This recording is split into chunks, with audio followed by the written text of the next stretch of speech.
নমস্কার বন্ধুরা, একটা নতুন ভিডিও নিয়ে আবার চলে এসেছি। মাঝে একদিন ভিডিও দিতে পারিনি, একটু ব্যস্ততার মধ্যে ছিলাম সেই কারণে। আর যেহেতু মাইকটা একটু প্রবলেম হচ্ছে, অনেকেই বললো যে আমার শব্দ নাকি ঠিক মতন শোনা যাচ্ছে না। আমি চেষ্টা করছি যদি এটা আপনারা ঠিক মতন শুনতে পারেন। যাই হোক, আবার অনেকগুলো অনুরোধ এসছে, তার মধ্যে একটা অনুরোধ আমি এই মুহূর্তে পুরো করার চেষ্টা করছি। সেটা হচ্ছে, অনেকেই বলেছেন যে বিন্দাস ছবি নিয়ে কিছু বলতে। তো খুব ভালো হিট একটা সিনেমা বিন্দাস ছবি। বিন্দাস ছবি যখন আমি করি, তখন আমি জানতাম না যে সিনেমাটার গল্পটা কী। তো সেই সময় যেহেতু এটা একটা তেলুগু ছবির রিমেক, মির্চি সিনেমার রিমেক, তো আমি যেহেতু প্রত্যেকটা ছবিতেই ভিলেনের পার্ট পেতাম, আমি জানতাম বোধহয় বিন্দাসটাও বোধহয় ভিলেনেরই ক্যারেক্টার। যদি সঠিক অর্থে দেখা যায় তাহলে ফান্দে পড়িয়া বগা কান্দেরেতে যেটা সবাই বলে যে ভিলেনের পার্ট করেছি, ফান্দে পড়িয়া বগা কান্দেরে কিন্তু ভিলেনের পার্ট ছিল না, ওটা ছিল নায়িকার দাদার পার্ট। তো বোনের প্রতি যে ভালোবাসাটা একটা ভাইয়ের থাকে, ওটা কিন্তু সেরকম একটা পার্ট ছিল। ওটাকে হয়তো লোকে নেগেটিভ বলে, ভিলেন বলে, কিন্তু ওটা ভিলেন চরিত্র ছিল না। ওর একটা রাগ ছিল যে তোর পরিবারের সাথে আরেকটা পরিবারের শত্রুতা, মানে নায়কের পরিবারের শত্রুতা ছিল। এবার আসি বিন্দাসে। বিন্দাস প্রথম ছবি যেখানে আমি দুটো সিন না তিনটে সিন করেছি নেগেটিভ। মানে প্রথম অংশে যখন একদম শুরুতে আমার পরিচয় দেওয়া হয়, যখন আমি কলেজে একজনকে মারি, তারপর যখন দেবের সাথে আলাপ হয়, ওইটুকুন। তারপর থেকে যদি আপনারা লক্ষ্য করে থাকেন তাহলে বিন্দাস কিন্তু পুরোপুরি পজিটিভ ক্যারেক্টার। এবং লাস্টের দিকে যদি আপনারা দেখেন যে একদম নিজের কাকাকে বোঝাচ্ছে, মানে রাজাদাকে বোঝাচ্ছে যে ও তো আমাদের বাড়িতে এসে অনেক কিছুই করতে পারতো, কিন্তু ও তো কোনো কিছু করতে আসেনি, কাকাও তো শুধু ভালোবাসা পেতে এসেছে আমাদের। তো সেটাই বললাম যে ওই ছবিটা যে এতটা পজিটিভ ক্যারেক্টার আমি প্রথমে জানতাম না, পরে জানতাম। আর যেই ছেলেটা তেলুগুতে করেছে সে কিন্তু নেগেটিভ রোলই করে। তো সে কিন্তু ওকে নিয়ে এক্সপেরিমেন্টও হয়, বাংলা যেটা হয় না।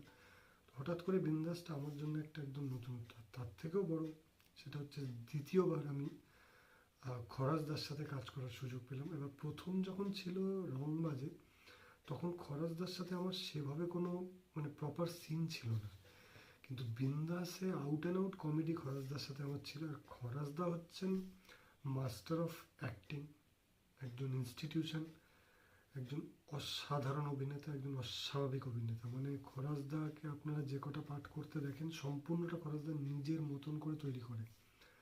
এতটা বেশি ইম্প্রোভাইজ করে খরাজদা যে যে কোনো নতুন অভিনেতার শেখার আছে যদি সে ওনার সাথে কাজ করতে পারে, সেই সৌভাগ্য হয় তার। আমার দুবার হয়েছে। তো খরাজদা অন স্পটে অনেক কিছু করে, একদম সঙ্গে সঙ্গে মুহূর্তের মধ্যে, এবং সেটাই হচ্ছে শেখা, যে একটা মানুষ কীভাবে করতে পারে এই জিনিসটাকে। তো এখানে ছিল খরাজদার সাথে আমার প্রচুর কমেডি সিন, এবং সেটা আমি জানতাম না প্রথম দিকে যে এতগুলো কমেডি সিন আছে। তো আমি সবসময় এই একই নেগেটিভ নেগেটিভ নেগেটিভ করে এসেছিলাম। তো হঠাৎ করে দেখছি কমেডি প্লাস পজিটিভ চরিত্র, আমার প্রচণ্ড ভালো লেগেছিলো এটা করার সময়। এবার একটা ঘটনা বলি ছোট।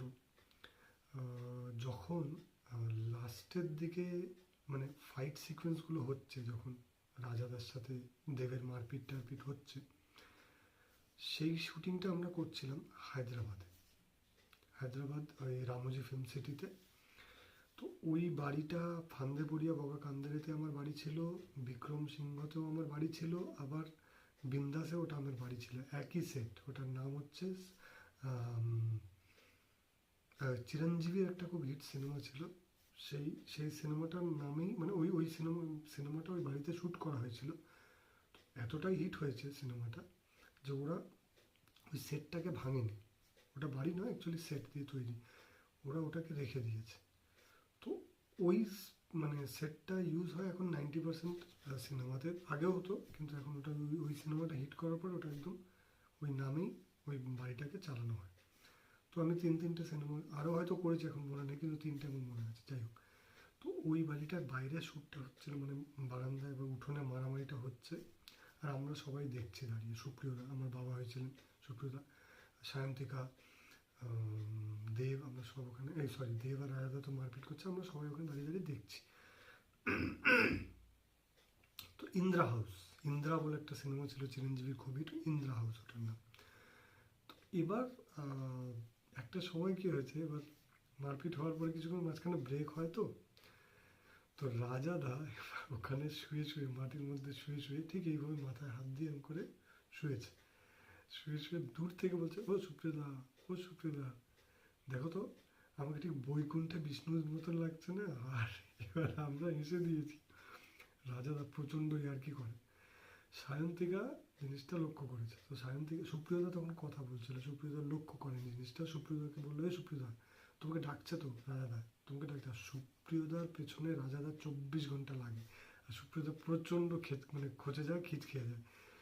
যে বলছে, হ্যাঁ বল কী হয়েছে, দূর থেকে বলছে, দেখো তো ঠিক আমাকে মনে হচ্ছে না বৈকুণ্ঠের বিষ্ণুদেব, মানে ঠাকুর বিষ্ণু, শ্রী বিষ্ণু শুয়ে রয়েছে। আর সুপ্রিয়দা তো গালাগাল দিয়ে ভূত করে দিয়েছে রাজাদাকে, মানে কি গালি, কি গালি, কি গালি, মানে ওগুলো আমি বলতে পারবো না অন ক্যামেরা, মানে এত খচে গেছে। বলছে, হ্যাঁ তোকে দেখতে গুন্ডাটার মতন, তোকে শয়তানটার মতন দেখতে, এরকম যা তা বলছে। এবার একটা ঘটনা হয়েছে, চিরঞ্জিতদা, মানে আমাদের সুপারস্টার চিরঞ্জিতদা, উনি ছিলেন, দেবের বাবা হয়েছেন। উনি যেদিন ফার্স্ট আসলেন সেটে, শুটে ওখানে, তো সুপ্রিয়তা বসেছিল, এবার রাজাদা ছিল। এবার রাজাদা যখন ওখানে দাঁড়িয়ে, তখন দেব আর কেউ একজন ছিল, ওরা সবাই মিলে কি বললো যে, চিরঞ্জিতদা এই রাজা তো তোমার নকল করে। এবং উনি তো খুব সিরিয়াসলি, কিরে, সেটা হলো যে একদিন সবাই প্ল্যান করলো, রাজীবদা বিশেষ করে প্ল্যান করলো যে সুপ্রিয়তার পেছনে কি করে লাগা যায়। রাজীবদা গিয়ে ফাইট মাস্টার যে ছিল রকি রাজেশের, মানে রকি স্যার, ওনাকে গিয়ে বললো যে আপনি সুপ্রিয়তাকে বলবেন যে আপনার শুটিং 3 দিন আছে, ফাইট সিন। সুপ্রিয়তার পরের দিন বিকেলবেলায় আমি এভাবে কবে কথা, থিয়েটার ছিল, আর সুপ্রিয়তা প্রচণ্ড থিয়েটার ভালোবাসে, থিয়েটার মানে অভিনয় ছেড়ে দেবে ফিল্মে, কিন্তু থিয়েটারটা ছাড়বে না, এরকম ভালোবাসে সুপ্রিয়তা। তো বললো যে আপনি বলবেন যে আপনাকে যেতে দিতে পারবো না। রোববার ছিল বোধহয় সেদিন, শনিবার এটা প্ল্যান হয়ে গেল নিজেদের মধ্যে। এবার সকালবেলায় সুপ্রিয়তা এসছে, আর রকি রাজেশ স্যার তো হচ্ছে সাউথ ইন্ডিয়ান, ওখানে শুধু রকি স্যার ছিল, রাজেশ স্যার ছিল না। তো উনি সাউথ ইন্ডিয়ান, উনি হিন্দি খুব একটা ভালো বোঝে না। সুপ্রিয়তা মানে একদম বাচ্চা।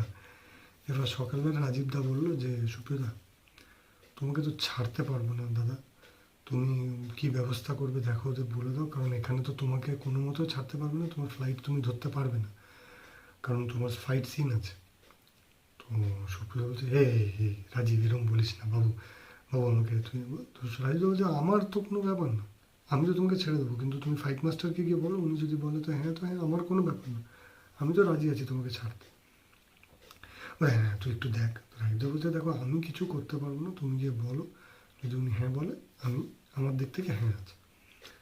এবার সুপ্রিয়তা গেল ফাইট মাস্টারের কাছে, হ্যালো, হ্যাঁ good morning sir, good morning, হ্যাঁ টুডে ইভিনিং, নেই থিয়েটার 4:30 ফ্লাইট, ফ্লাইট 4:30, গো। এবার রকি স্যার বলছে, ओके गो, योर मूवी, आपका सिनेमा, आपका फिल्म है, आपको छोड़ के जाना है चले जाओ, मैं बंद कर देगा शूटिंग। हाँ सुप्रिया, हाँ ना सर, नहीं ऐसा नहीं सर, हाँ थिएटर শুটিং।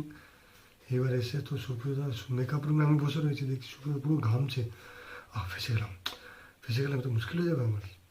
এবার ইচ্ছা করে একটা করে ছেলে আসছে, এবার যে ড্রেস দেয় সেই ছেলেটা এসছে, যে খাবার দেয় যে খাবার দেয় সে বলছে, সুপ্রদা শুনলাম তোমার নাকি আজকে ছুটি হচ্ছে না, তোমার নাকি কালকে অবধি চলবে নাকি তোমার, তুই কী চাস বল, তুই চাস যে আমি বাথরুমে গিয়ে এখানে হার্ট অ্যাটাকে মরে পড়ে থাকি, মানে একদম জেনুইন লোকটা পুরো ঘামছে এবং টেনশনে পড়ে গেছে, এমনভাবে সবাই মিলে ছেঁকে ধরেছে।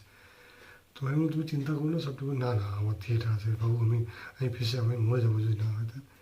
অনেকক্ষণ নাচানো টাচানোর পর লাস্টে ঠিক সময় মতন 4টে থেকে 4:30টার মধ্যে সুপ্রিয়দাকে ছেড়ে দেওয়া হলো। ওরা রাজীব তুই যদি আমার পেছনে লাগলি বলে, সুপ্রিয়দা তোমার পেছনে হলো, এতটা ভালো মানুষ, অভিনেতা তো অবশ্যই অনেক টপ লেভেলের, তো মানুষ হিসেবে একদম বাচ্চা সুলভ, একদম মানে এখনো। আর আমার খুব সৌভাগ্য, আমি অনেকগুলো ছবিতে বাবা হিসেবে পেয়েছি। বিন্দাসে পেয়েছি, কেল্লা ফতেতে পেয়েছি, ফান্দেপুরিয়াতে সেকেন্ড হিরোর বাবা ছিল। অনেক ছবি করেছি সুপ্রিয়দার সাথে, অনেকগুলো ছবি। সুপ্রিয়দার সাথে আমার মানে রিলেশনটা একদম অন্যরকম। আর খুব ভালো মানুষ, খুবই ভালো মানুষ, মানে আরও অনেক স্মৃতি আছে, সেগুলোও বলবো। কেল্লা ফতের আছে, ইয়ে আছে। তো আজকে বিন্দাস নিয়ে যেতে এতগুলো কথা হয়েছিল, তাই আমি বললাম যে বিন্দাসেরই ছোট্ট ছোট্ট দু একটা ঘটনা, আরও অনেকগুলো রয়েছে। তো এই দুটো মনে পড়লো বলে আমি বললাম একটু শেয়ার করি তোমাদের সাথে। আশা করি ভালো লাগলো তোমাদের, এবং খুব শিগগিরই শিগগিরই আরও ভিডিও আনতে থাকবো। আশা করি তোমাদের সেগুলোও ভালো লাগবে। তোমরা ভালো থাকবে, সুস্থ থাকবে, আর আমার পাশে থাকবে, আমার সাথে থাকবে। ভগবান তোমাদের সবার মঙ্গল করুক। নমস্কার।